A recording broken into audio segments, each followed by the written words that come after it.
꿀잠 자는 야담 이야기. 거인 식인종. 지금의 충청북도 청주에 사는 장사꾼 한 명이 미역을 사기 위해 제주도로 갔는데 그곳에서 두 다리가 잘린 노인 한 명을 보았습니다. 그 모습을 보고 이상하게 여긴 장사꾼이 어르신은 무슨 일이 있었기에 다리가 잘렸습니까? 라고 묻자 노인은 자신이 겪었던 일들을 장사꾼한테 들려주기 시작했습니다. 노인은 젊은 시절 20여 명의 동료와 함께 배를 타고 바다에 나간 적이 있었습니다. 그런데 거센 바람과 파도에 휩쓸려서 어디로 가는지 전혀 방향을 가늠할 수 없는 상황이 하루 이상 계속되다가 마침내 어느 섬에 도착하면서 끝이 났습니다. 그 섬에는 언덕이 있었고 그 언덕 위에는 높은 집이 지어져 있었습니다. 마침 바람과 파도에 시달린 터라 노인 일행은 지치고 목이 말라 혹시 저 집에 들어가면 주인이 우리를 친절하게 맞아주고 마실 물과 먹을 음식을 주지 않을까 하는 기대를 품고 그 집을 향해 걸어갔습니다. 막상 집 앞에 도착하자 집의 문이 열리면서 누구도 예측하지 못한 뜻밖의 상황이 펼쳐졌습니다. 그 집의 주인은 키가 무려 60m나 되었고 허리에 둘레는 10명의 사람이 끌어안아야 할 만큼 굵었습니다. 얼굴은 먹물처럼 새까맣고 두 눈동자는 등잔불처럼 빨갛게 타올랐고 머리카락과 수염은 붉은 실처럼 생겼습니다. 게다가 목소리는 마치 당나귀의 울음소리와 같아서 무슨 말을 하는 것인지 한마디도 알아듣지 못했습니다. 노인 일행을 본 집의 주인, 즉 거인은 큼지막한 두 손으로 일행을 모두 잡아채서는 집 안으로 데려왔습니다. 그리고 집의 대문을 닫더니 나무 장작들을 가져와서 마당에 쌓아 불을 지르고는 일행 중에 키가 큰 젊은이 한 명을 한 손으로 움켜잡더니 곧바로 장작불에 던져 태워 죽였습니다. 그런 다음 젊은이의 시체를 잡아서 입으로 가져가더니 개걸스럽게 먹어치웠습니다. 그걸 본 일행들은 소름이 끼치면서 비로소 사실을 깨달았습니다. 거인은 무시무시한 식인종이었던 것입니다. 사람을 잡아먹은 거인은 큰 항아리에 보관된 술을 실컷 퍼마시고는 천둥처럼 코를 골며 잠들어 버렸습니다. 노인 일행은 도망치려고 했지만 집의 대문이 너무 크고 집 근처를 둘러싼 나무 담장의 높이가 무려 90m나 되어서 도저히 뛰어넘을 수가 없었습니다. 절망에 빠져 일행이 울고 있을 때 그중 한 사람이 나서서 이대로 가만히 잡아먹힐 바에야 차라리 우리가 가진 칼로 거인의 눈을 찌른 뒤에 목을 찔러서라도 맞서 싸워보자 하고 설득하여 모두 그 의견에 따랐습니다. 자고 있는 거인한테 일행이 달려들어 옷 속에 넣어둔 칼을 꺼내서 거인의 눈을 찌르자 거인은 고통스러워하면서 일행을 잡고자 두 손을 휘저었습니다. 그때 일행은 집의 뒤뜰에 놓인 울타리 안에 양과 돼지들이 60여 마리 있다는 사실을 알고는 재빨리 울타리 안으로 도망쳐 들어갔습니다. 일행을 잡지 못하고 눈을 다쳐 앞을 못 보게 된 거인은 대문을 열고는 양과 돼지들을 집 밖으로 내보냈습니다. 가축들이 다 빠져나간 뒤에 남은 일행을 잡으려는 속셈에서였습니다. 그러나 일행은 각자 양이나 돼지를 등에 지고 나갔기에 거인이 아무리 손으로 만져봐야 짐승들만 만질 뿐이어서 일행들을 붙잡아두지 못했습니다. 그렇게 해서 빠져나간 일행은 배로 달려가 타고는 떠날 준비를 했는데 거인이 언덕에서 크게 소리를 지르자 잠시 후 거인과 똑같이 생긴 3명의 거인이 나타나더니 배를 향해 몰려왔습니다. 그들의 덩치가 어찌나 큰지 한 번 걸을 때마다 거리가 약 10.8m나 좁혀지며 순식간에 일행이 탄배에 다다랐습니다. 거인들이 배전을 잡고 배를 당겨보려 하자 일행들은 배의 돛대로 거인의 손가락을 내려찍고 거인들이 고통에 몸부림치는 동안 서둘러 배를 띄우고 바다로 나아갔습니다. 다행히 거인들은 바다를 건너지는 못하는지 일행이 도망치는 모습을 보고만 있을 뿐이었습니다. 간신히 식인종 거인들의 섬에서 벗어났지만 도중에 심한 태풍을 만나 배가 부서져 일행은 모조리 바다에 빠져 죽었습니다. 노인은 겨우 부서진 배의 판자 조각을 붙잡고 바다 위를 떠돌다가 그만 악어에게 두 다리를 먹히고 목숨만 건진 상태에서 제주도로 가는 배를 만나 간신히 살아서 돌아왔다고 합니다. 할머니로 둔갑한 여우. 옛날 홍성군에 두 형제가 살았습니다.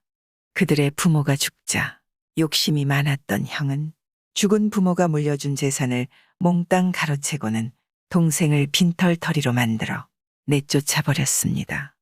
하루아침에 거지가 된 동생은 먹고 살기 위해 어쩔 수 없이 소금을 파는 장사를 시작했습니다. 소금 장수가 된 동생은 소금 가마니를 등에 지고 이리저리 돌아다녔습니다.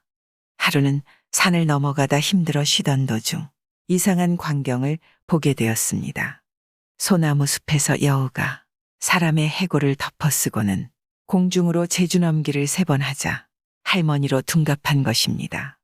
할머니로 변한 여우는 산을 넘어갔습니다.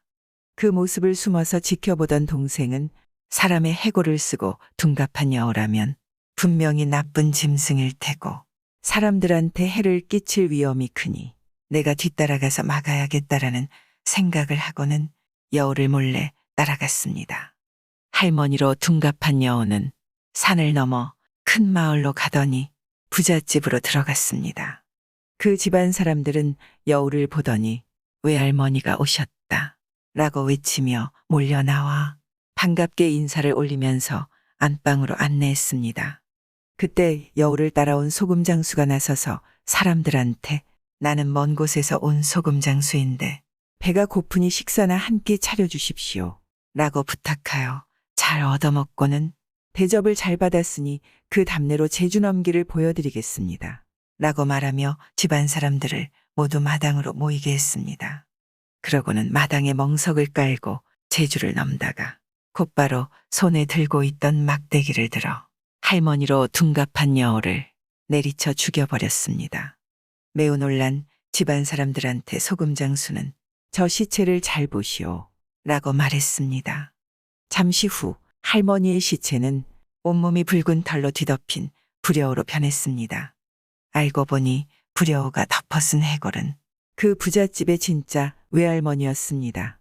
외손자의 결혼식을 보러 산을 넘던 할머니는 도중에 불여우의 습격을 당했고 외할머니를 잡아먹은 불여우는 할머니의 해골을 머리에 덮어쓰고는 부잣집 외할머니로 둔갑했던 것입니다.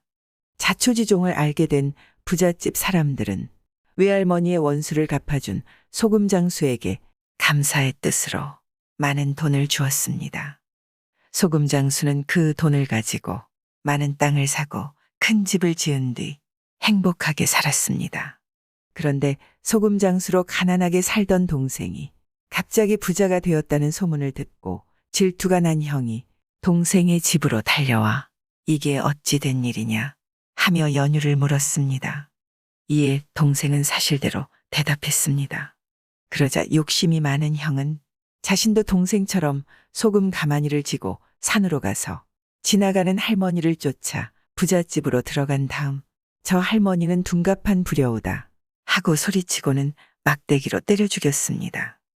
하지만 그 할머니는 둔갑한 불여우가 아니라 진짜 사람이었고 살인죄를 저지른 형은 분노한 부잣집 사람들한테 몰매를 맞아 죽고 말았습니다. 형이 죽었다는 소식을 듣고 달려온 동생은 시체를 거두어 잘 묻어주고는 형의 남은 가족을 보살피며 살았다고 전해집니다.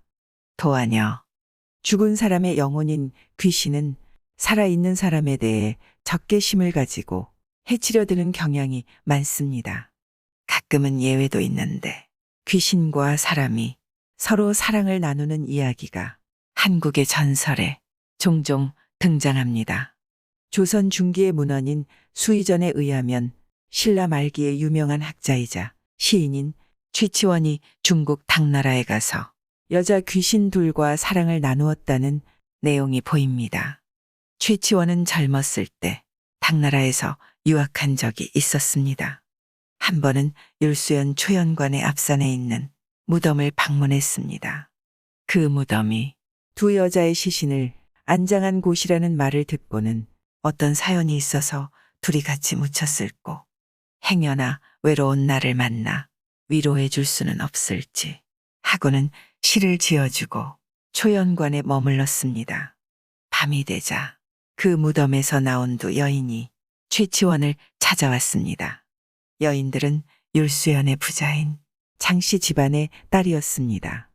아버지가 소금 장사꾼과 찻잎 장사꾼한테 강제로 시집을 보내려고 하자 사랑하지 않는 사람과 결혼하기 싫어서 슬퍼하다가 죽었다고 털어놓았습니다.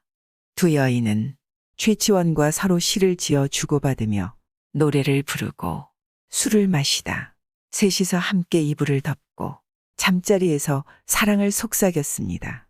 그러다 달게 울고 새벽이 끝나자 두 여인은 최치원에게 이별의 시를 지어주고는 무덤으로 돌아갔다고 합니다. 또 다른 귀신과의 사랑 이야기는 이련이 지은 역사책인 삼국유사에 실린 도화녀와 비영랑의 전설입니다. 신라의 25대 임금인 사륜왕은 어느 민가에 사는 도화녀라는 아름다운 여인을 사랑했습니다. 하지만 유부녀인 도화녀는 사륜왕이 불러도 가지 않았습니다. 사륜왕은 너의 남편이 없다면 그때는 나의 사랑을 받아들이겠느냐 하고 물었습니다. 이에 도화녀는 그렇다면 폐하의 사랑을 거절하지 않겠습니다 하고 답했습니다. 그 대화가 있은 후에 사륜왕은 여자와 술을 밝힌다는 이유로 왕위에서 쫓겨나 죽었는데 공교롭게도 2년 후에 도화녀의 남편도 죽었습니다.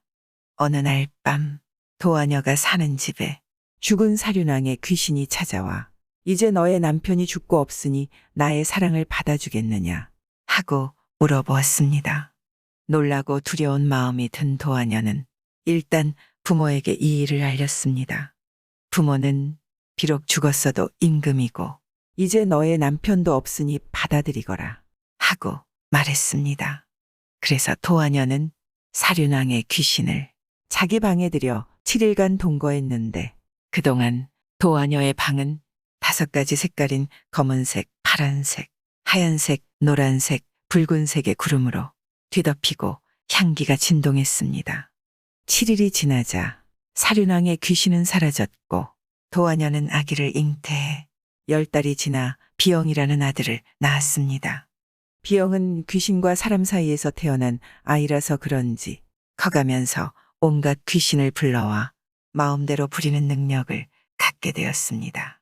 신라의 26대 임금인 진평왕은 비영을 불러 집사라는 벼슬을 주었는데 이에 비영은 신원사라는 절의 북쪽 개천에 귀신들을 부려 하룻밤 만에 돌로 만든 튼튼한 다리를 놓아주었습니다. 귀신들이 세운 다리라고 하여 그 다리를 사람들은 귀교라고 불렀습니다. 아울러 비영은 자신을 배신하고 도망친 귀신 혹은 도깨비인 길다를 다른 귀신들로 하여금 붙잡아 죽이게 하였는데 이 일이 있은 후에 온갖 잡귀신들은 비영을 두려워한 나머지 그의 이름만 들어도 달아나 사람을 해치지 않았다고 전해집니다. 세 번째 사례는 조선 광해군 시절 유몽인이 쓴 야담집에 언급된 이야기입니다. 현재 서울 을지로에 있던 조선시대의 군사교육기관이었던 훈련원에서 한 무사가 활을 쏘고 나오다가 밤이 될 무렵 아름다운 여인을 만났습니다. 그녀는 자신의 이름을 종랑이라고 밝히고는 자기 집이 남산 아래에 있다고 말하면서 무사를 데려갔습니다. 그곳은 호화로운 살림살이가 가득했는데 무사는 종랑과 술을 여러 잔 마신 후에 잠자리에 들었습니다. 그런데 종랑의 몸이 무척 차가워서 무사가 이를 이상하게 여겼습니다. 날이 밝고 새벽이 되자 무사는 잠에서 깨어나 물을 마시러 집 밖으로 나갔습니다. 이웃집의 아낙네가 무사를 보고서는 그 집은 전염병이 돌아 집안 식구가 다 죽었는데 어찌 당신은 그곳에서 나왔습니까? 하고 물었습니다. 그 말에 놀란 무사가 종랑의 집으로 들어가 보니 종랑은 이미 죽은 지 오래된 시체였고 그녀의 주위에 다른 시체들이 널려 있었습니다. 무사는 종랑과 식구들을 불쌍히 여겨 정성껏 묻어주고는 제사를 지내 그 영혼을 위로했습니다. 그러자 무사의 꿈에 종랑이 나타나 이 은혜에 반드시 보답하겠습니다. 하고 말했습니다. 그 약속이 지켜졌는지 훗날 무사는 과거 시험에 합격해서 높은 벼슬을 지냈다고 전해집니다. 처녀 귀신, 원한을 품고 죽은 처녀 귀신과 비슷하게 인간을 홀려서 해치기 좋아하는 여성형 귀신도 있습니다. 조선 중종 임금 때 권세를 휘둘렀던 신하가 쓴 야담집에 그런 귀신을 다룬 이야기가 있습니다. 한양의 훈련원 가까이에 최씨 성을 가진 한 학생이 살고 있었습니다. 어느 날 해가 져서 어둑어둑할 무렵 채생이 거리에 나섰습니다. 멀리 떨어진 길에 서 있던 한 여인이 채생과 눈을 마주쳤습니다.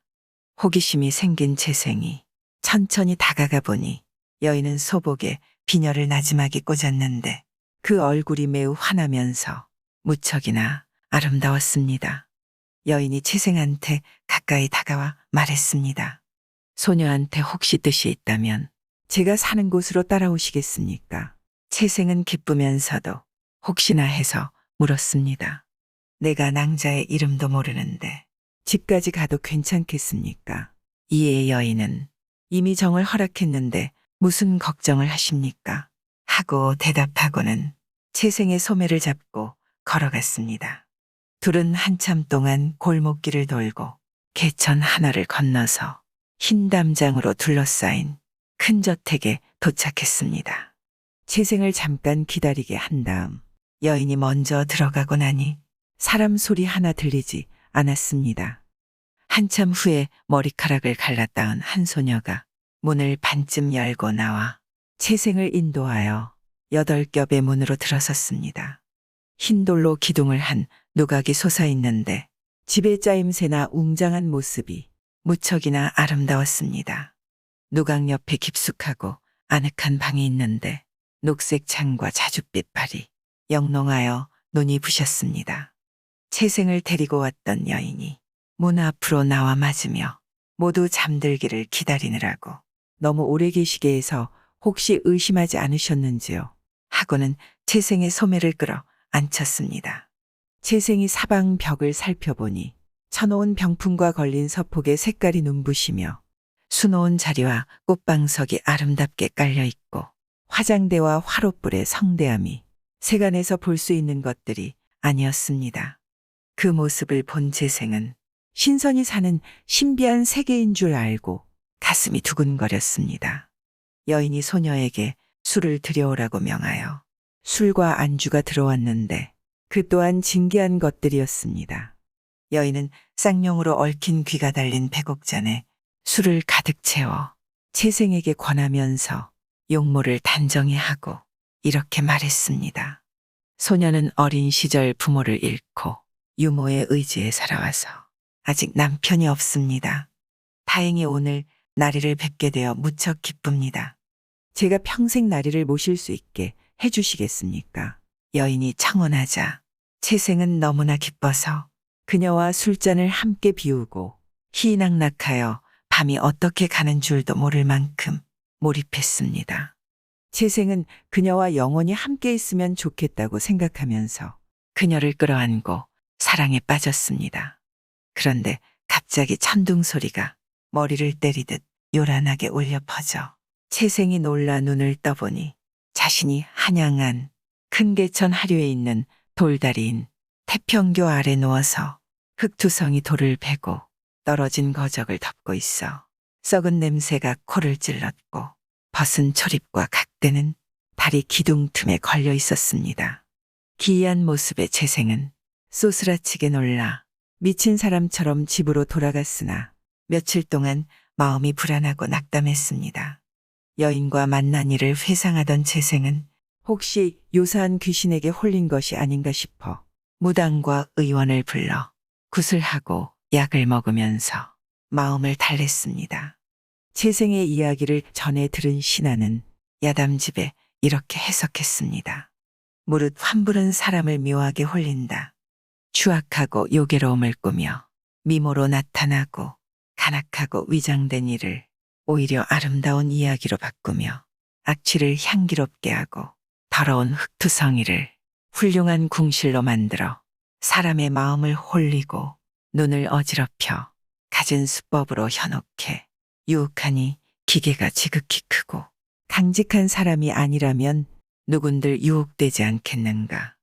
재생이 계집과 만나게 된 것을 스스로 기뻐하고 있을 때 만약 옆에서 누가 귀에다 대고 요기임을 알려주더라도 깨닫지 못할 것이고 또 구하여 주려고 하더라도 오히려 노여움만 사게 될 것이고 심지어는 귀신의 힘을 빌려 해치려 하였을 것이니 그때 만약 다리 위에 천둥 소리만 없었던들 다리 밑 귀신이 되고 말았을 것이다. 채생한테 별다른 원한도 없으면서 그를 유혹한 것을 보면 환부라는 여성형 귀신도 처녀 귀신 못지않게 사악하고 위험한 존재인 듯 합니다. 호랑이를 감동시킨 효부 최씨, 홍주 땅에 최씨가 살았습니다. 그 용모가 매우 빼어났지만 18배 남편을 잃고는 병들고 눈먼 시아버지를 모시고 살았습니다. 최씨는 죽기를 맹세하고 개 갈을 거부하며 물깃고 절구질해 그 품삯으로 시아버지를 극진히 봉양했습니다. 간혹 출타하게 되면 음식을 좌우에 늘어놓고 아무 음식은 어디 어디에 있습니다. 라고 말씀드려 시아버지가 손으로 더듬어 먹을 수 있게 했습니다. 이웃 사람들이 그 효성을 칭찬했습니다. 최 씨의 부모는 딸이 일찍 과부가 되어 자식도 없는 것을 불쌍하게 여겼습니다. 마음을 돌려 개갈을 시키려고 사람을 보내 어머니 병이 위중하다 고 속여 불러냈습니다. 최 씨는 밥을 지어 시아버지를 돌봐달라고 이웃 사람에게 정성스레 부탁했습니다. 그러고는 황급히 가서 어머니를 배웠는데 아무 탈도 없었습니다. 최 씨는 심히 의아한 생각이 들었습니다. 부모가 말했습니다. 내가 아직 20살도 안 되었는데 과부로 수절하면서 의지할 데도 없이 청춘을 허송하니 내 인생이 가련하다 생각했다. 좋은 신랑감을 널리 구해 한 사람을 얻어놓았다. 내일 혼인을 올릴 것이니 싫다고 하지 말거라. 최 씨가 짐짓 그대로 따르겠다 말하니 부모가 매우 기뻐했습니다. 밤이 깊어지자 최 씨는 몰래 몸을 빼내 집을 나와 시댁 쪽으로 달리기 시작했습니다. 82길인데 20리쯤 가자 두 발이 부르터 한 발자국도 더 옮기기가 힘들었습니다. 한 고갯마루에 이르니 큰 호랑이가 길을 막고 웅크리고 있어 나아갈 수가 없었습니다. 최 씨가 호랑이에게 말했습니다. 너는 영물이니 제발 내 말을 들어보렴. 그러면서 사연을 있는 그대로 이야기했습니다. 그러고는 이렇게 덧붙였습니다. 내가 죽기를 바랐지만 죽을 곳을 얻지 못하고 있었다. 내가 나를 해치려 하는 것이라면 당장 나를 물려무나. 그러고는 곧바로 호랑이 앞으로 다가가니 호랑이가 물러섰습니다. 여러 번 그러다가 홀련 호랑이가 땅에 무릎을 꿇고 엎드렸습니다. 최 씨가 말했습니다. 혹시 연약한 몸으로 깊은 밤 혼자 길을 가는 나를 불쌍히 여겨 태워주려는 거니. 호랑이가 고개를 끄덕이며 꼬리를 흔들었습니다. 최 씨는 호랑이 등에 올라타서 목을 끌어안았습니다. 호랑이가 나는 듯 달리니 어느새 시댁 문 밖이었습니다. 최 씨가 내려서 호랑이에게 말했습니다. 분명 배가 고프겠구나. 우리 집 개 한 마리 먹으렴. 집으로 들어가 개를 끌어와 호랑이에게 주었습니다. 호랑이는 개를 잡아물고 떠났습니다. 며칠이 지나서 이웃 사람이 전하기를 큰 호랑이 한 마리가 함정에 빠졌는데 어금니를 갈고 으르렁대니 감히 다가갈 수가 없어 그것이 굶어 죽기만을 기다리고 있노라 했습니다. 최 씨는 그 말을 듣고 자기를 도와준 호랑이가 아닐까 해 가서 보았습니다. 털색이 비슷한 듯 했지만 밤에 본 것이라 분명치 않아 정확히 가릴 수가 없었습니다. 그래서 호랑이에게 물었습니다. 내가 지난번 밤에 나를 업어 데려다 주었던 그 호랑이니? 호랑이가 또 고개를 끄덕이고 눈물을 흘리니 마치 애걸하는 듯했습니다.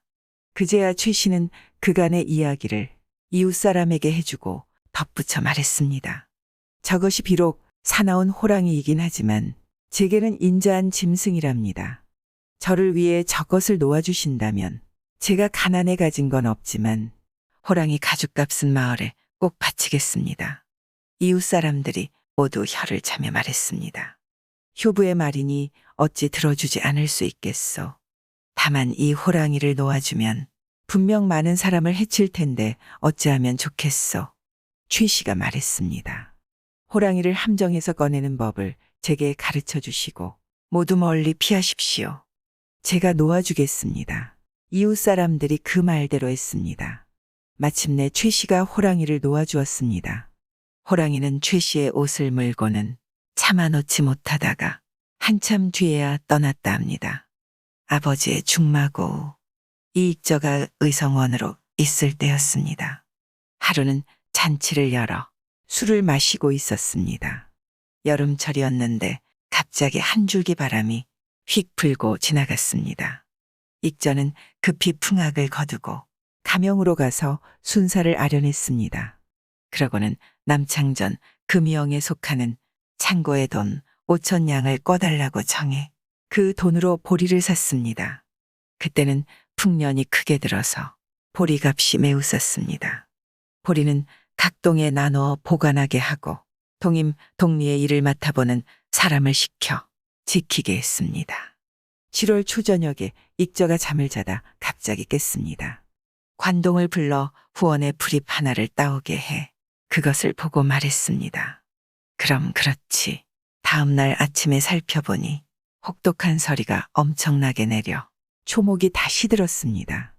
그의 가을 영남 들판은 푸른 풀을 볼 수 없는 적지가 되었습니다. 진휼, 흉년을 당하여 가난한 백성을 도와줌을 시행하니 곡식 가격이 치솟았습니다. 초여름에 불과 30-40전 하던 보리 한 말값이 가을에는 300여 전에 이르렀습니다. 익저는 보리로 진유를 했습니다. 또 보리를 팔아서 빌린 남창전을 다 갚았으니 그것이 바람을 살펴 점치는 기술 덕분이었습니다. 익저는 이후 이웃 읍의원으로 옮겨갔는데 그때 조연명이 순사로 있었습니다. 익저가 일이 있어 가서 그를 배웠는데 수염과 머리털을 정돈하지 못해 망건 밖으로 헝클어진 머리털이 비어져 나와 있었습니다. 익저가 물러나고 조연명은 수행아전을 잡아오게 하여 익저의 용모를 태만하게 관리한 죄를 꾸짖었습니다. 익저가 다시 뵙기를 청하고 들어가서 사죄했습니다.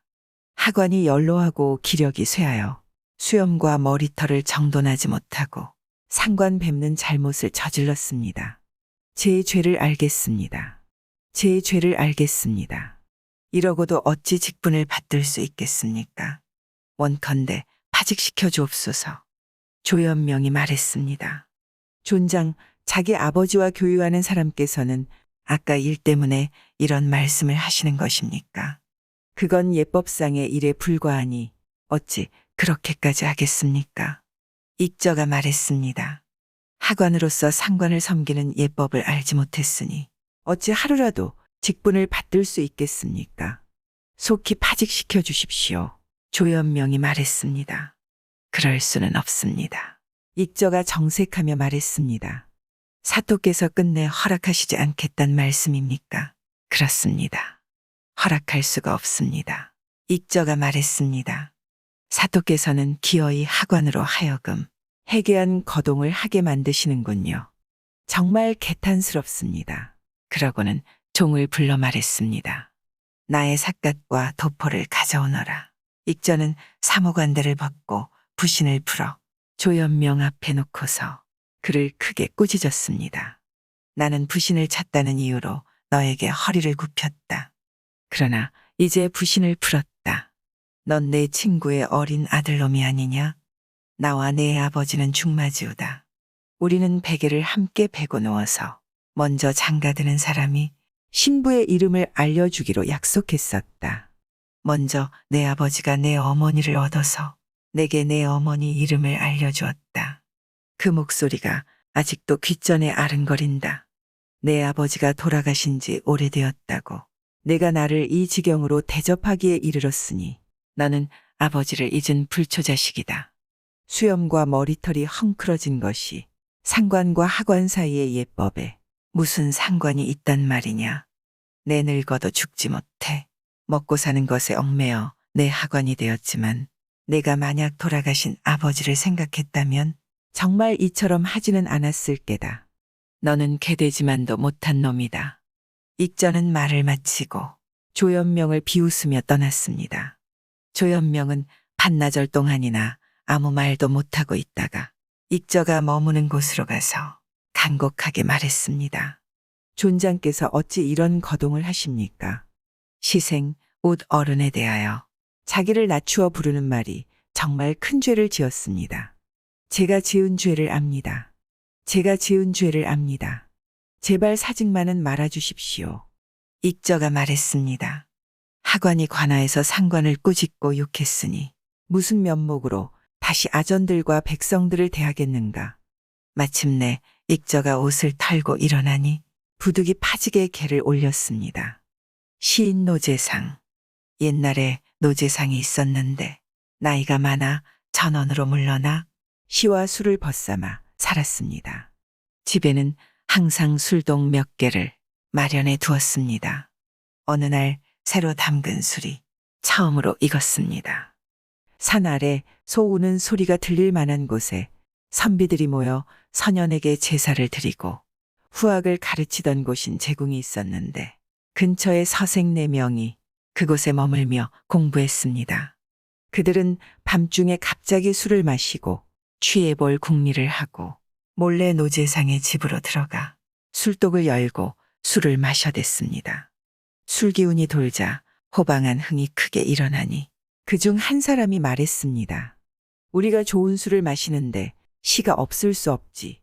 4사람이 칠언절구 한 구씩 지어 술독 사이에 써놓고 가는 게 어떨까. 모두 좋다 했습니다. 한 사람이 선창했습니다. 진나라 소탈하던 필이부랑이요. 다음 사람이 이었습니다. 천년의 풍류 우리가 이었네. 또 한 사람이 한밤에 훔치러 와도 붙잡아 먹는 사람 없으니 나하니 다음 사람이 마무리했습니다. 술에 취해 돌아오는 산길 달림이 굽어보네. 그들은 시를 다 쓰고 나서 흐느적 천천히 걸어 돌아와 제궁에서 잤습니다. 다음 날 아침 술을 살피는 어린 여종이 술독을 열어보고 깜짝 놀라 소리 질렀습니다.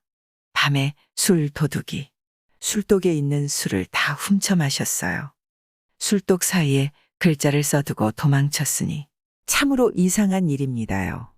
노재상이 그 소리를 듣고 직접 가서 보니 글자란 술을 훔치며 남긴 시였습니다.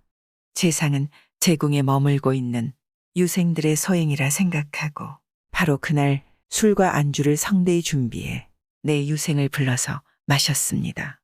유생들은 밤사이 저지른 일을 짐짓 모르는 체하며 술을 마시고 시를 논했는데 웃고 말하는 모습이 잠옷 태연했습니다. 술이 무르익자 노재상이 호련 옷깃을 바로하며 말했습니다.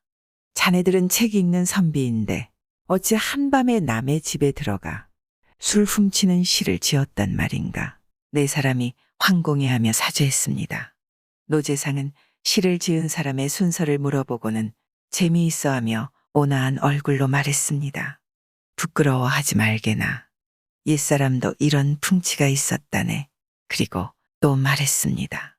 이 늙은이도 여기서 일어나는 흥치가 얕지 않다네. 그런데 실한 성정에서 우러나는 법, 내 시험 삼아 자네들 앞날에 있을 빈궁과 영달을 말해보겠네. 진나라 소탈하던 하고 시를 읊은 사람은 필히 병조판서가 될 것이네. 천년의 풍류를 읊은 사람은 관찰사가 될 것이네. 술에 취해 돌아오는 산길을 읊은 사람은 반드시 노부 70살이 되어 벼슬을 그만둔 대부의 지위에 이를 걸세. 그런데 3번째 굴을 지은 사람이 어떻게 될지는 언급하지 않았습니다. 그 사람이 조바심을 이기지 못하고 자기 앞날에 대해 말해달라고 감히 청하니 노재상이 말했습니다. 자네가 어떻게 될지는 묻지 말게나. 자네의 기상으로 보아 대성의 환란을 면치 못할 듯하니 그대들은 꼭 명심해 두었다가 이 사람을 구해주게나. 그러고는 크게 웃으며 흩어졌습니다. 뒷날 네 사람은 모두 한치의 어긋남도 없이 노재상의 말처럼 되었습니다. 세 사람은 노재상의 말을 기억했다가 나머지 한 사람을 구해주었다 합니다. 판서와 기생, 판서 박신규가 아직 과거에 급제하지 못했을 때 완산을 지나가게 되었습니다. 때마침 관찰사가 큰 잔치를 벌이고 있었습니다. 박공은 지나가는 유생으로 말석을 얻어 잔치에 참석했습니다. 도내 병사와 수령도 모두 모여 있었습니다. 잔치가 끝나자 기생들은 참석한 여러 손님으로부터 왁자지껄하게 오늘날의 어음 비슷한 것인 첩을 받았습니다. 부유한 원과 큰 고을의 목사들은 서로 앞다투어 쌀과 옷감을 지시에 내려주었습니다. 한 기생만이 유독 수령에게 첩을 청하지 않고 박공 앞으로 와서 청했습니다. 박공이 웃으며 말했습니다. 나는 포의를 입은 가난한 선비로서 때마침 이곳을 지나가다가 성대한 잔치에 참석한 것이다. 내게 줄 물건이 어디 있겠느냐? 기생이 대꾸했습니다. 쇳내도 그걸 모르는 게 아닙니다. 공의 관상을 보니 귀인상이므로 앞날이 찬란히 형통할 것입니다. 부디 넉넉히 주겠다고 미리 약속해 주세요. 박공이 웃으며 넉넉하게 제급해 주었습니다. 그 뒤 박공이 완산에 판관이 되었는데 그 기생이 와서 첩을 바쳤습니다. 공이 웃으며 낮은 관직에 있어 다 지급할 수가 없구나 하며 그 밥만 주었습니다. 과연 공이 뒷날 관찰사가 되어 나머지를 지급해주며 물었습니다. 그때 너는 어떻게 이렇게 될 줄을 알았느냐? 기생이 대답했습니다. 그때 지위 높은 벼슬아치들이 가득한 자리에 공께서는 포위로 참석했지만 공의 거동과 법도가 헝걸차게 빼어나 좌중에서 특출했지요. 묻기생이 첩을 청해 수령들이 앞다투어 후하게 제급하는데도 공께서는 초연히 전혀 신경 쓰지 않았습니다. 이런 까닭으로 크게 되실 줄 알았습니다. 노비의 딸과 사랑한 선비. 서울에 심시성을 가진 선비가 있었습니다. 그의 노비들이 도망쳐서 선산에 살고 있었습니다. 추적해 조사해 보았더니 그 수가 매우 많았습니다. 심선비가 그중 부유한 종을 찾아갔습니다. 그 종에게 향단이라는 딸이 있었는데 나이는 19살이고 얼굴이 예뻤습니다. 선비는 그 딸과 잠자리를 같이 했는데 그녀에게 빠져 돌아갈 줄을 몰랐습니다. 노비들은 선비를 해치려고 꾀를 내서 날짜를 정해두었습니다. 노비의 딸은 그 사실을 알고서 그날 밤 선비와 더욱 농염하게 놀았습니다.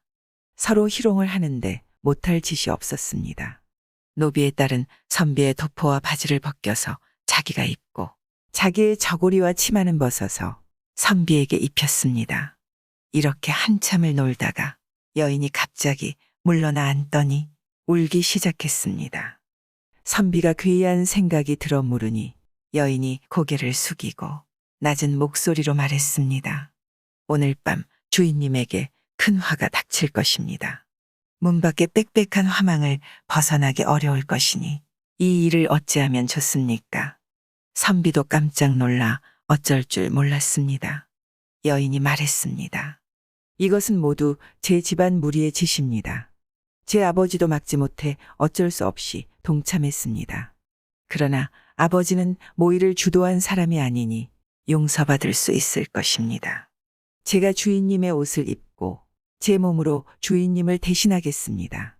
저를 부르는 소리가 들리면 주인님은 즉시 이렇게 입고 머리를 헝클어뜨려서 얼굴을 가리고 달려나가십시오.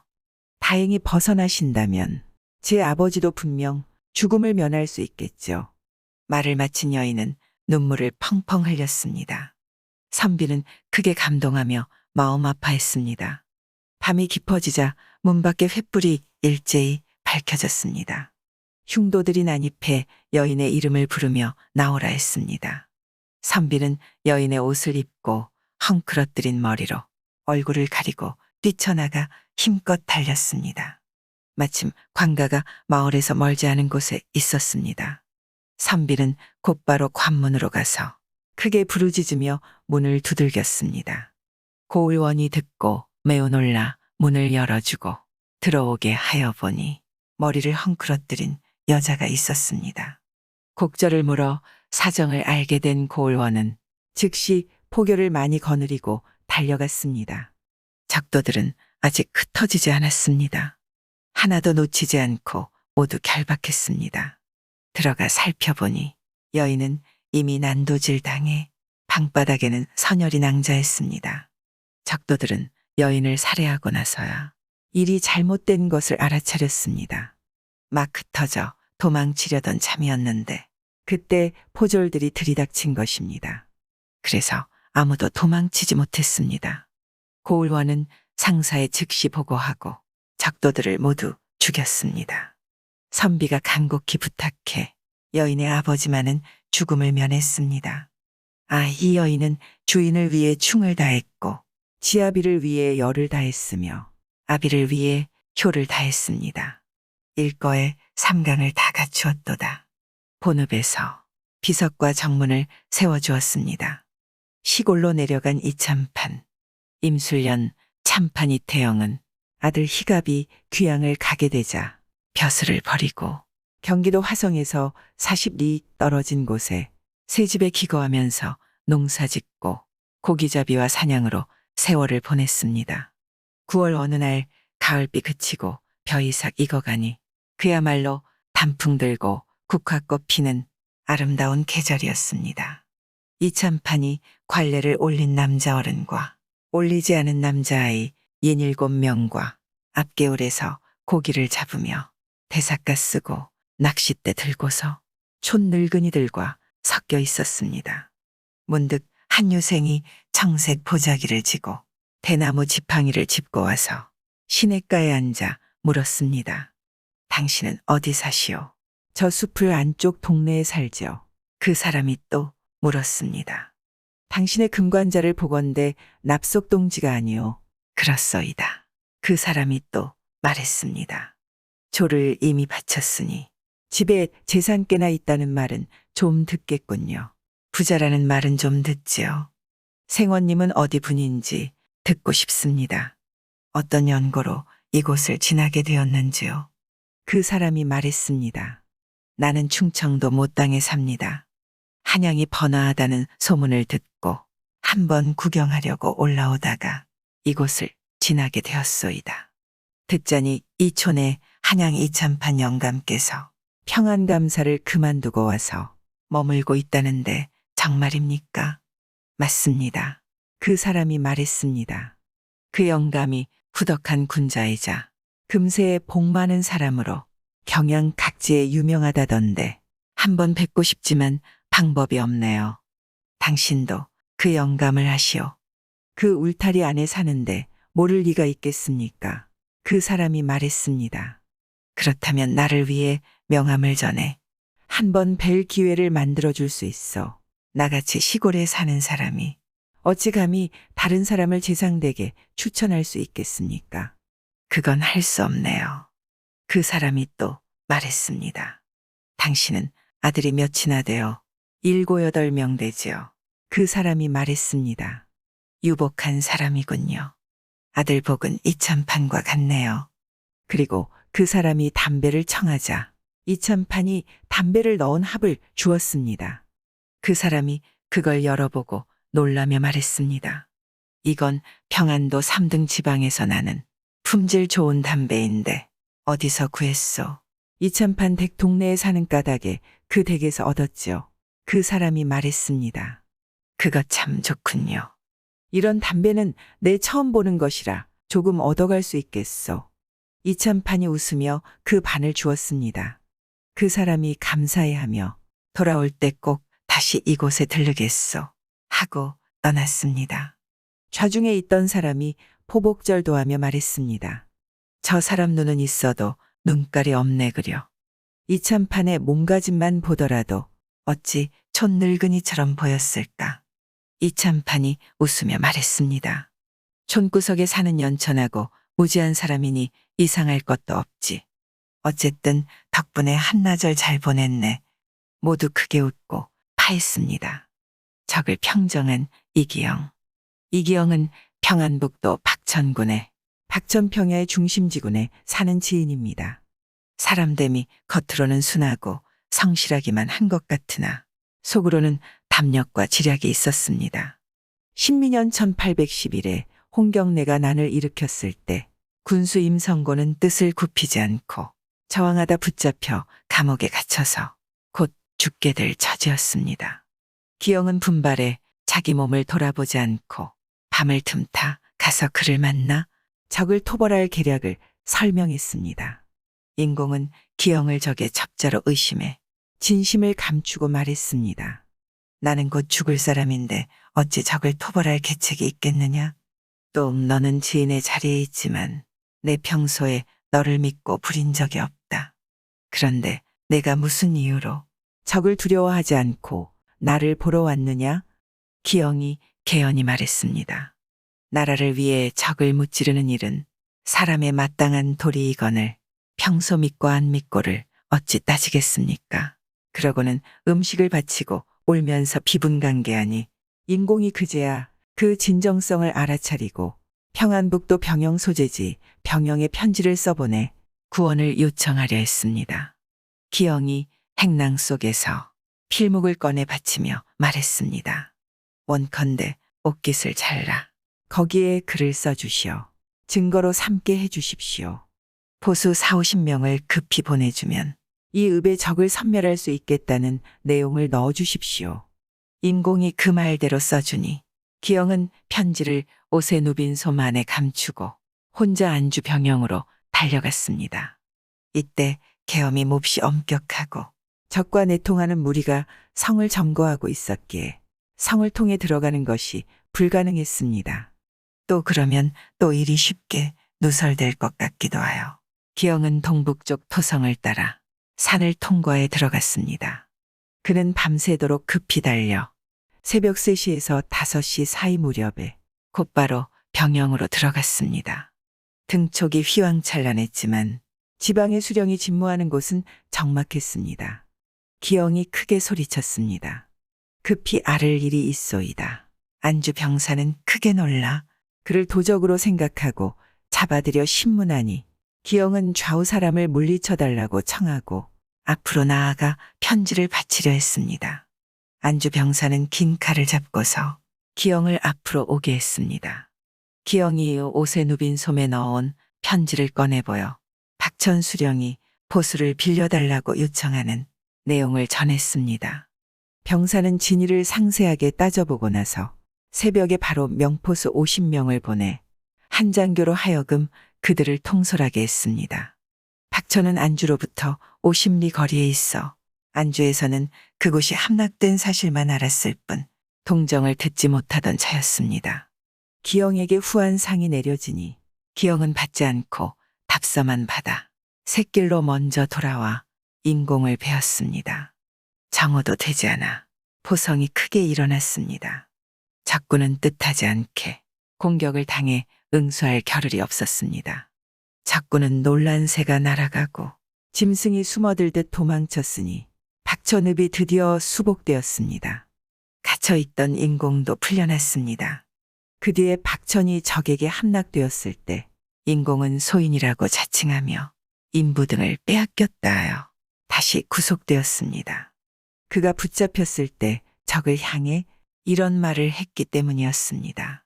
내 이 땅을 지키는 신하가 되어 이 읍을 지키지 못했고 노모가 계신데도 보호해드리지 못했으니 그 불충과 불효로 나라와 집안의 죄인이 되었도다.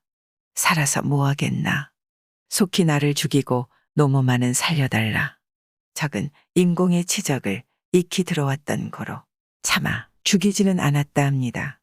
그가 구속된 것은 죄인과 소인이 소리가 비슷한 까닭에 옆에서 모시던 사람이 가까운 곳에서 체포될 때 그 말을 잘못 듣고 그걸 그대로 전했기 때문입니다.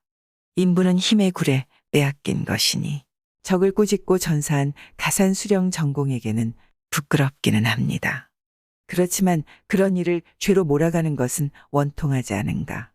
하늘에 뜬 해가 크고 밝아 결국 모든 일을 훤하게 밝히니 인공은 특별히 석방되었습니다. 인공이 체포되었을 때 기영은 시종일관 그를 따라다니며 잠시도 떠나지 않았습니다. 훈련대장이 그 소문을 듣고 기영을 특별히 훈련도감 교련관으로 차출해 신임하는 부하로 삼으려 했는데 인공이 풀려나자 기영은 사직 인사를 올리고 고향으로 돌아가 버렸습니다. 그 뒤로 그는 적을 평정하던 일을 자기 입으로 말하지 않았습니다. 아, 원대하도다. 먼 시골의 하찮은 관동이 비분관계에 눈물을 흘리면서 목숨을 걸고 적을 무찔렀으니 얼마나 충성스러운가. 편지를 전하고 원병을 빌려와 하루아침에 무적을 소탕했으니 얼마나 지혜로운가. 수령이 붙잡혀 충의와 반역이 가려지지 않자 평소 친하고 신뢰하던 사람조차 거의 다 그를 피하는데 홀로 그 곁을 지키고 떠나가지 않았으니 얼마나 의로운가. 공을 숨기고 말하지 않으며 공명을 피하여 멀리했으니 그 얼마나 위대한가. 귀신으로 돌아온 남편. 좌랑 이경류가 병조자랑으로 있을 때 임진왜란이 일어났습니다.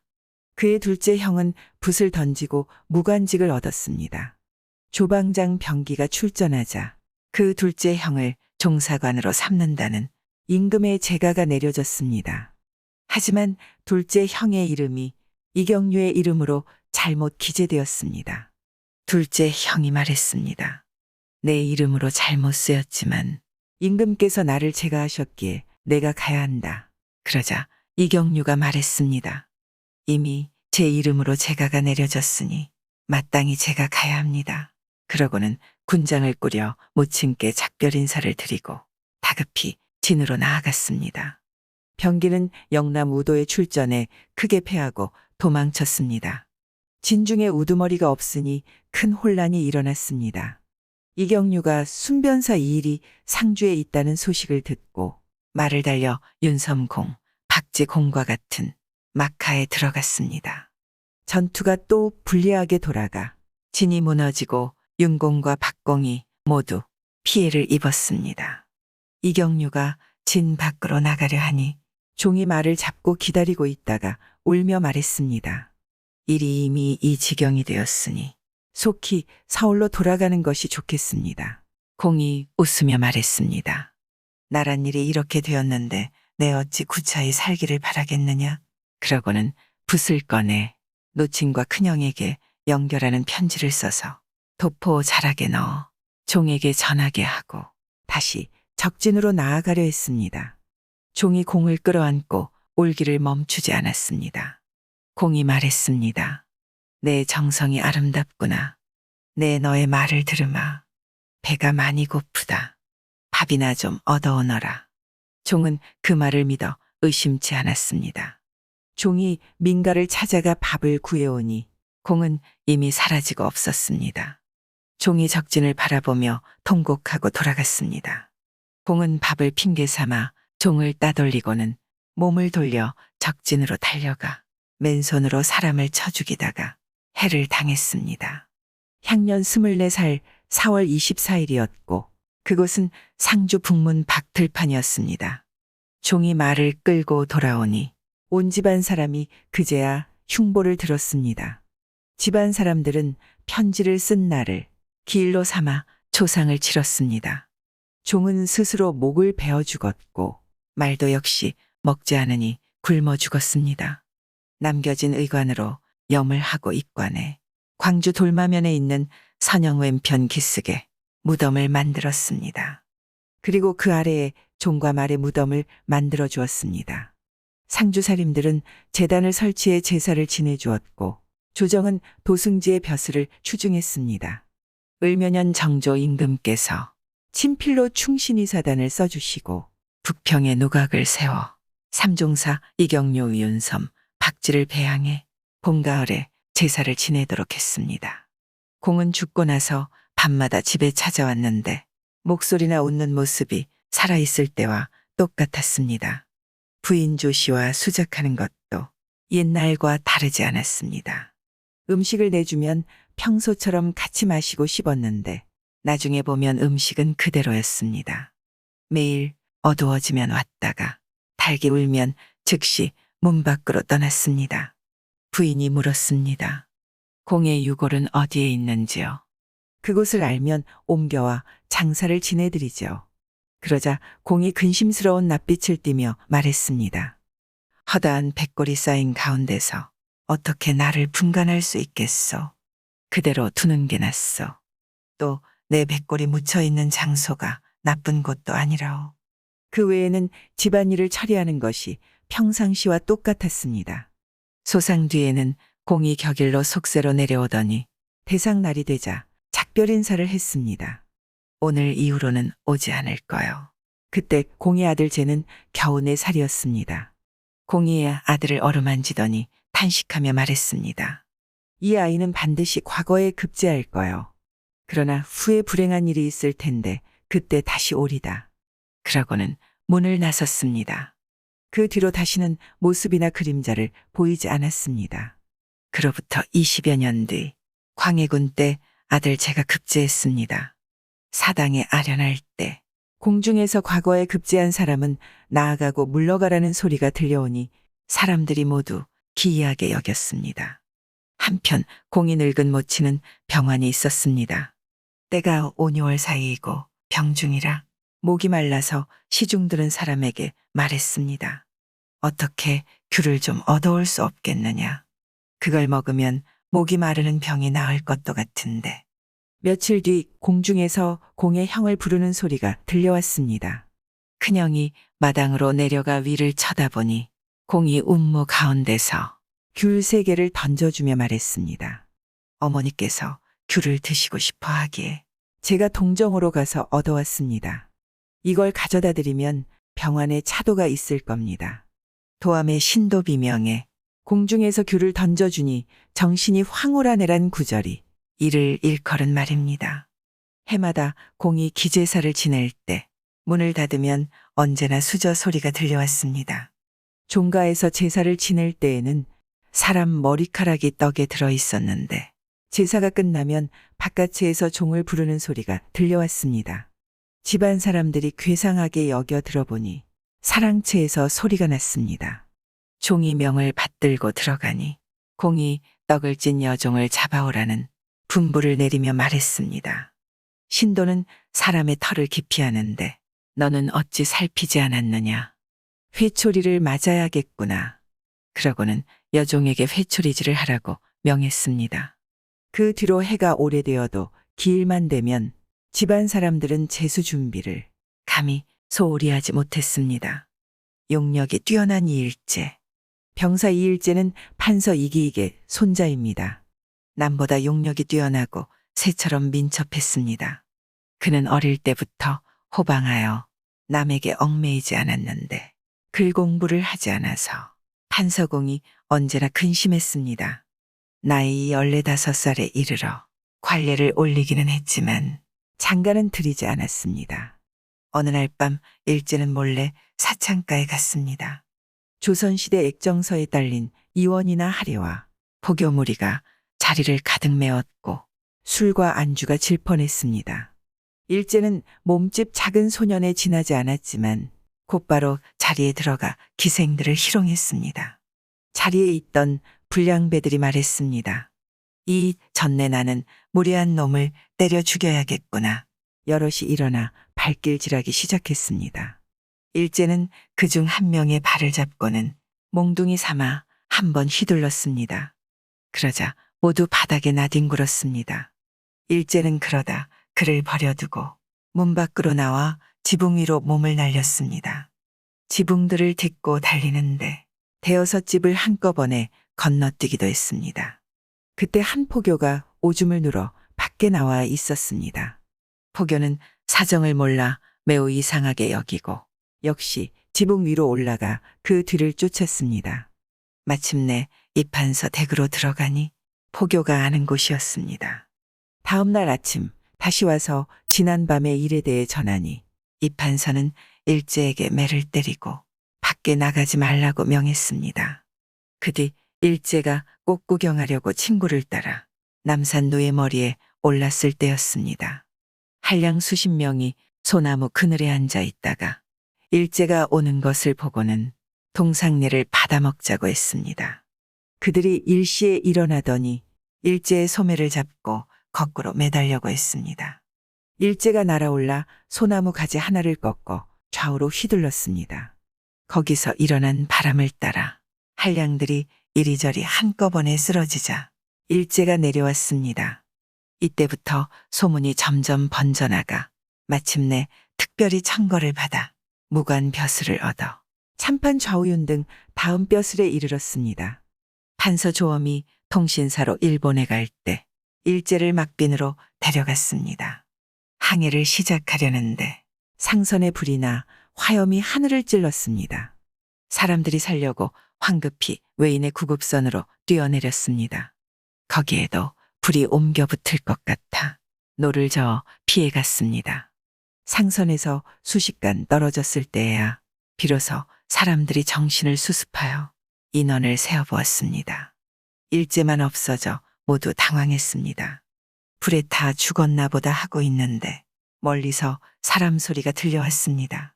뱃머리에 서서 바라보니 일제였습니다. 배를 멈추고 기다리니 일제가 불 속에서 날아와 배 위로 떨어졌습니다. 사람들이 모두 놀랐습니다. 일제는 술에 취해 선창 위층에서 자느라 불이 난 줄 몰랐고 사람들도 정신이 없었던 탓에 알아차리지 못했습니다. 일제는 잠에서 깨어나 불기운이 대단한 걸 보고는 옆에 있던 배로 뛰어내렸던 것입니다. 그 신용이 이와 같았습니다. 구독과 좋아요, 알람 설정 부탁드리옵니다.